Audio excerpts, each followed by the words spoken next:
Hello everyone friends, इस video में मैं आपको पीपीएफ अकाउंट यानी सार्वजनिक भविष्य निधि खाता के विषय में कुछ ज़रूरी बातें बताने जा रहा हूं। फ्रेंड्स, वित्त वर्ष की दूसरी तिमाही यानी कि जुलाई सितंबर क्वार्टर के लिए छोटी बचत योजनाओं पर ब्याज दरों में कोई भी बदलाव नहीं किया गया है। पीपीएफ फिक्स्ड इनकम के उन साधनों में से एक है जिनका ब्याज सबसे अधिक है। लंबी अवधि के लिए एक बेहतर निवेश विकल्प है। इसमें निवेश न केवल सुरक्षित है बल्कि इसमें टैक्स छूट में भी कई तरह के फायदे मिलते हैं और कोई जोखिम भी नहीं होता। कुछ अहम बातें इस योजना के विषय में आपको पता होनी चाहिए। फ्रेंड्स, पीपीएफ के बारे में जो 7 बातें हैं वो आपको अवश्य पता होनी चाहिए। अगर आप में से किसी का पीपीएफ अकाउंट है तो ये 7 बातें आपको अवश्य पता होनी चाहिए। पीपीएफ लंबी अवधि के लिए एक बेहतर निवेश विकल्प है। मौजूदा समय में पीपीएफ अकाउंट के जो अकाउंट होल्डर हैं उनको 7.1% ब्याज मिल रहा है, जो किसी बचत खाते या कई एफडी विकल्पों से अधिक है। इसमें निवेश न केवल सुरक्षित है बल्कि इसमें टैक्स छूट में भी कई तरह के फायदे मिलते हैं और कोई जोखिम भी नहीं होता है। लेकिन आपको कुछ खास बातें हैं जो अवश्य पता होनी चाहिए। पीपीएफ अकाउंट इस तरह का अकाउंट है, इसमें कोई भी जोखिम नहीं होता। पीपीएफ लंबी अवधि के लिए एक बेहतर निवेश विकल्प है। पीपीएफ फिक्स्ड इनकम के उन साधनों में से एक है जिनका ब्याज सबसे अधिक होता है। तो चलिए फ्रेंड्स, ये 7 बातें कौन कौन सी हैं जो आपको पता होनी चाहिए। नंबर 1, फिक्स नहीं है ब्याज दर। पीपीएफ का जब हम अकाउंट खुलवाते हैं, मान लीजिए जब मैंने अकाउंट खुलवाया था उस वक्त 8.1% की रेट थी इंटरेस्ट की, लेकिन आज वो बदल गई है। ये समय समय पर बदलती रहती है। पीपीएफ पर मिलने वाली ब्याज दर फिक्स नहीं होती बल्कि यह 10 साल की परिपक्वता अवधि वाले सरकारी बॉन्ड से जुड़ी है। इसकी ब्याज दर रोज रोज नहीं बदलती है बल्कि हर तिमाही की शुरुआत में फिक्स की जाती है। इसे पिछले 3 महीनों के औसत बॉन्ड प्रतिफल के आधार पर फिक्स किया जाता है। अप्रैल जून 2019 की तिमाही के बाद से इसमें लगातार गिरावट आई है और अब यह 7.1% रह गई है। नंबर 2, बढ़ाया जा सकता है टेन्योर। दोस्तों, पीपीएफ अकाउंट 15 साल में मैच्योर होता है।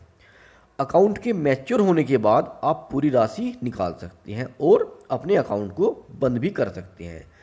अगर आप इसको बंद नहीं करना चाहते तो आप इसे 5 साल के लिए बढ़ा भी सकते हैं। इसके लिए आप कंट्रीब्यूशन दे भी सकते हैं और नहीं भी। 5-5 साल की अवधि के लिए आप कई बार इसकी अवधि बढ़ा सकते हैं, इसकी कोई सीमा नहीं है।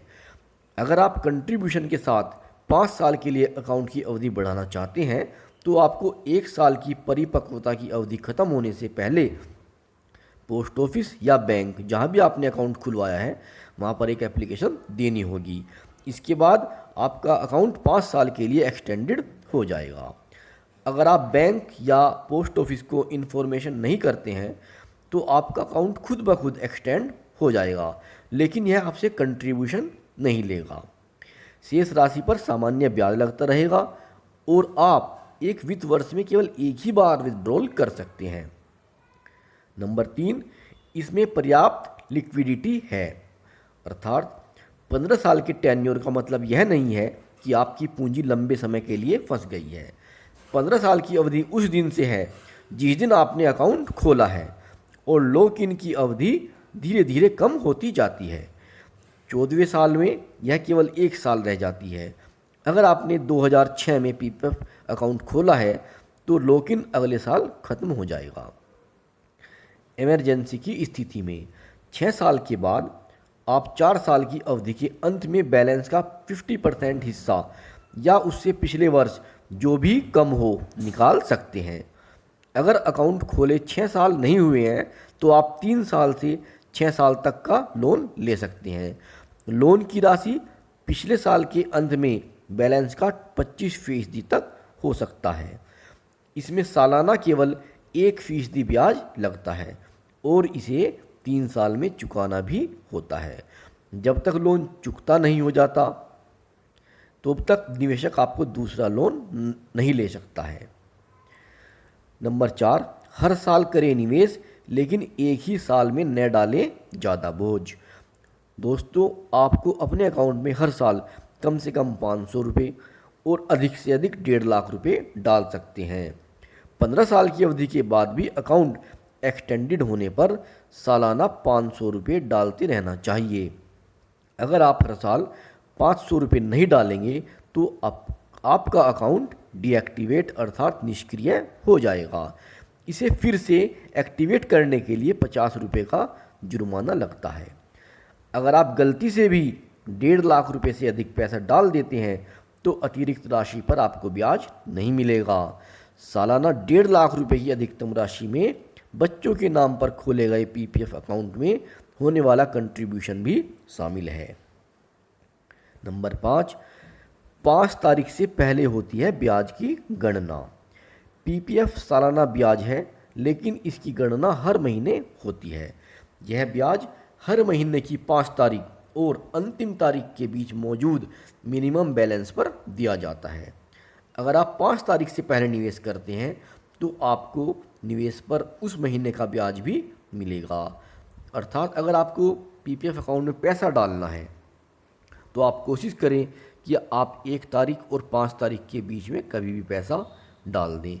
अगर आप पैसा 6 या 7 तारीख को डालते हैं तो आपको उस महीने का उस पर इंटरेस्ट नहीं मिलेगा। इसलिए अगर आप चेक से निवेश कर रहे हैं तो कट ऑफ डेट से 3-4 दिन पहले ही चेक जमा करा दीजिए। अगर आपका बैंक इसे आपके पीपीएफ अकाउंट में क्रेडिट करने में सुस्ती दिखाता है तो आपको उस निवेश पर उस महीने का ब्याज नहीं मिलेगा। नंबर 6, कई तरह के कर फायदे। पीपीएफ में कंट्रीब्यूशन पर धारा 80C के तहत 1.5 लाख रुपये तक की राशि पर आयकर में छूट मिलती है।